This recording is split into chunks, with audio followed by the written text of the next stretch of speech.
In this endgame, I have the black pieces, and my opponent is actually David Arnett again. Remember the kid who beat me in that last round of the first national championships? Well, this game was played a few months later. That one was in May of 1985. This game was in March of '86, before the Jeff Sauer game. At this point, actually, Dave and I had become best friends. I moved to his school, Dalton School, in New York City, and he and I were the top two players on the team. We were hanging out together, playing sports. In this game, we were matched up in a tournament. I had the black pieces. I have a slightly better endgame, and I want you to see how I convert it. I was very comfortable in this kind of position. So let me break this position down for you for a minute. I have two bishops, which is very good on an open board. My bishop is eyeing his knight on c3. His bishop on e4 is guarding his rook on c2. Tactically, your alarm bells should be ringing here. Maybe I have something. You see, his pawn on e3 is unguarded. I played the very strong move, rook e8. You see my threat here? If it's black's move, what would you do? Very good. His knight on c3 is guarding his bishop on e4, so if I take the knight, I win the bishop. The idea of rook e8 is that his bishop will have to move, because indirectly I'm attacking it. And when his bishop moves, it opens up my attack on the e3 pawn. This is actually a skewer. I'm attacking a weaker pawn through a stronger bishop. After rook e8, he played bishop c6, and what did I play?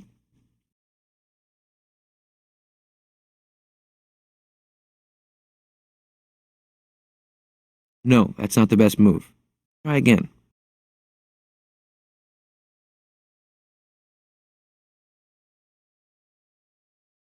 Exactly. Rook takes e3. Very good. I'm up a pawn. I've got two bishops, and I'm up a pawn. Now, we've already learned in the endgame we have to keep focused, present. Don't make any mistakes. Don't take the endgame for granted. Keep on maximizing your position. Stop the opponent's counterplay. Trade down because we're up material. These are the principles we have to have in mind. Dave played knight d5. What would you do now? I have to move my rook because it's threatened, right? Think about the principle of trading. When we're ahead in material like I am now, we want to trade down. So what's the most principled decision? This is the idea I want you to explore mostly in this endgame. Principles. Playing by the principles. Here, my rook's attacked. I have to defend it. I also want to trade down. Put those themes together. What's the best move? Rook e2, exactly. If the white rook moves, I take the a2 pawn. He has to trade down. I've simplified a little bit. An excellent way to convert the advantage when I'm up material. Rook takes e2, bishop takes e2.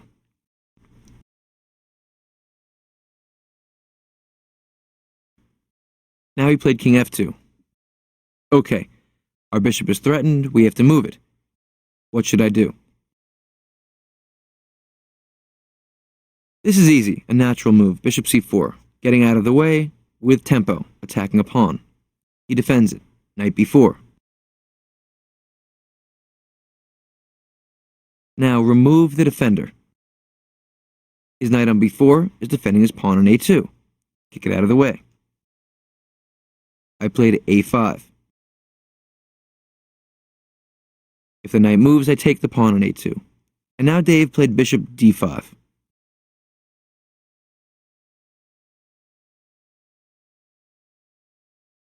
So in fact, the move a5 forced bishop d5, which traded down once more. You see how I'm converting my advantage? Trading material constantly.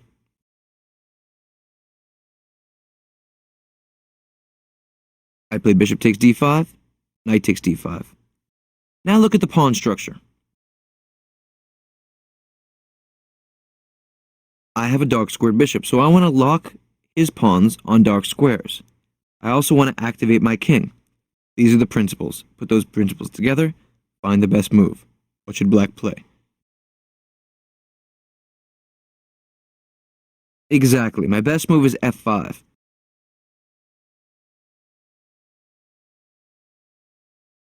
The pawn on a5 is fine where it is. Now I've pinned down his pawn on g3 to a dark square, and his pawn on h2 is also in a dark square. I've also opened up the room for my king to come into the center. King f7 to e6. This is excellent. Here he played knight f4, and I played king f7, bringing the king into the game. Activity. Notice the power of this bishop. If he ever attacks my pawn on a5 in just one move, I can defend it. It can move all the way from the king's side to all the way on the queen's side.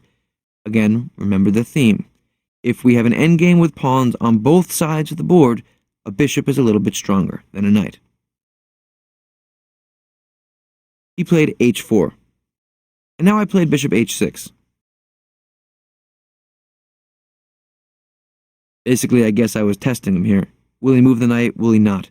If he plays something like knight d5, the game goes on, no problem. I'd continue to activate my king. King e6, bring it into the struggle. Dave played a4. Black to play here. What would you do? Okay, if your instinct was not to take the knight, I can't really blame you. I've told you that a bishop is a little bit better than a knight in this kind of endgame where pawns are on both sides of the board. The competing principle is that you want to trade down, simplify, when you're up material. In this position, the king and pawn endgame is winning by force. I played bishop takes f4, simplifying once again. G takes f4, king e6. Dave has to bring his king in, king e3, and I play king d5, a dominant kingside position. Dave played king d3, black to move. What was my idea here?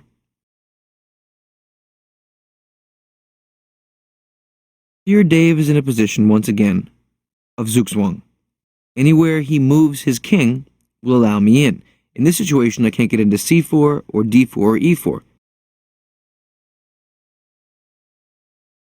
So if it's my move, if I have to move my king, he'll move his king. If I have to move my king, he'll move his king. So if, for example, this was the position, a small change, but a critical detail, this would actually be a draw. If I have to move my king, he moves his. I have no way to get in. Back and forth. Back and forth. He shoulders me away. The key in this situation is that it's my move. All I have to do is waste a move to gain the opposition. When you finish this course, I strongly recommend that you turn to my endgame course, where I discuss the opposition in great depth. In this case, I'll define it very simply.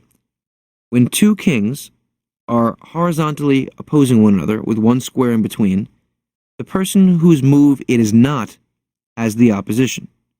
So in this situation, if it's his move, if he moves his king, I can enter. If he moves his king this way, I can enter. I have the opposition. If it's my move, I move and he shoulders me away. I move and he shoulders me away. I move and he can shoulder me away. He has the opposition.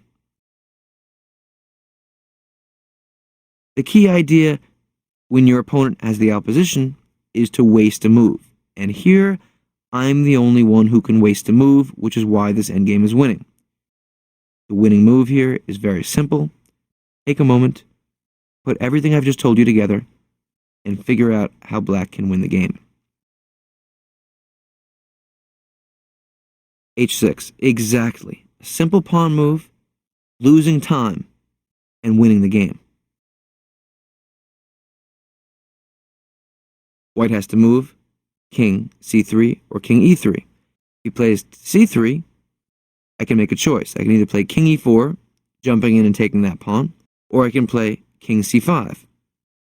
He would have to play king b3, king d4, shouldering him away. He plays king a3, I play king c3, shouldering him away once again, and then I just get this pawn. Once I win this pawn, my idea is to run my king to the king side, let him take my queenside pawn, I get this pawn, I can win the other pawn, and I just make queens, no problem. Another option would have been king e4.